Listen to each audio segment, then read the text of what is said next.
Welcome to our weekly Q&A show where we answer submitted questions live on YouTube on Tuesdays at 2 p.m. Well, happy Tuesday and welcome to our weekly Q&A show. This is where Aaron and I or whoever tries to answer questions we've been submitted during the week and questions that you just come up with. So if you're listening, watching, and you want to add a comment, a question, I'll get to it. This week I only have one question. So feel free to ask questions in the comments section. And before I get to this week's question, I want to have a few quick things. It's just me this week, so Aaron's not going to be able to make it. We both got back from the Grand Canyon, had great trips. Maybe we'll talk about that on our Friday show. But it's just me answering questions today. And first of all, Robert, thank you for being a member. Members, we do have some nice things for members. We give prizes away. We have special members-only discussions. And so, Robert, thanks for being a member. Really appreciate it. And the other thing I want to mention is our contest that we're still doing to win this $1,000 immersion research gift certificate.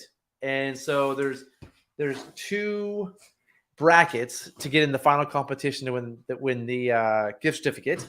The first one is bracket number 1, which is over now. We've already accepted all of our entries.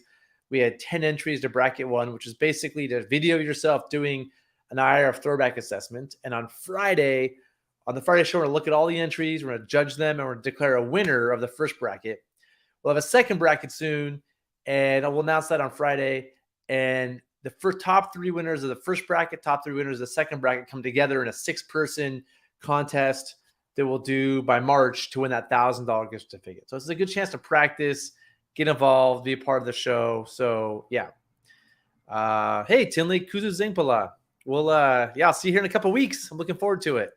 I think you're in Japan, right now.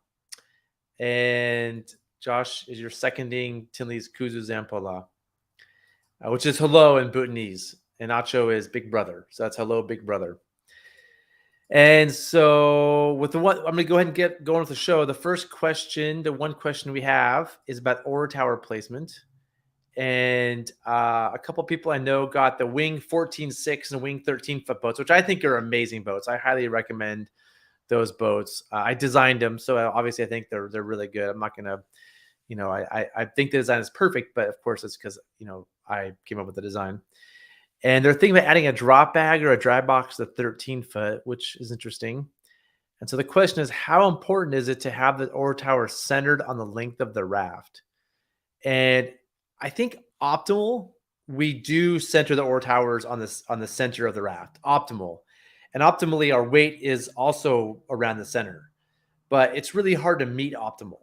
And so ideally, that's where they're in the center, but they can be back. I row boats all the time, big 18-foot boats, and I'll show some photos of some here in a second, where we're back like 3 feet. It's fine. It works. It's just not optimal. It's not perfect. So is there a degradation of control if the tower is moved aft or none or little is still within some inches of center? Again, optimal is center. Every bit you move it back, you lose a little bit of control, but it's not a big deal. So I want to share some photos here. This is a 16-foot. This is a 16-foot wing that's similar to the 14s and the 13s.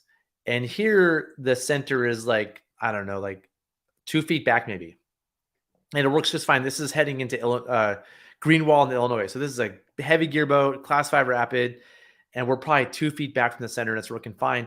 This is a 4-bay frame. So he's sitting on a cooler. He has a foot well in front of him. He has a food box in front of that.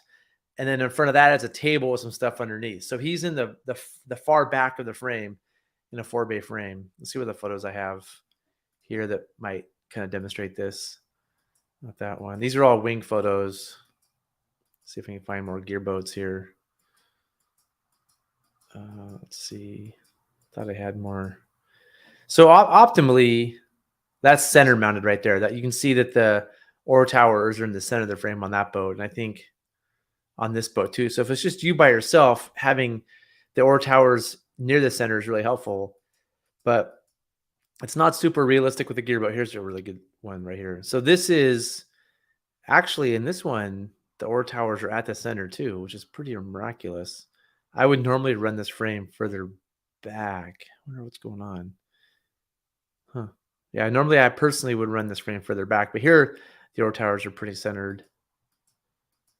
Or Let's see if that photo helps. It's hard to tell on that. Well, you can see there's a center line there, and you can see that oar towers are like, I don't know, almost 2 feet back. And this is, again, an Illinois gearboat. It does fine for control. It's not optimally again, we'd be more forward, but that's kind of what you have to do to make a 4-bay framework. Let's see if I have some more the 18s. Huh.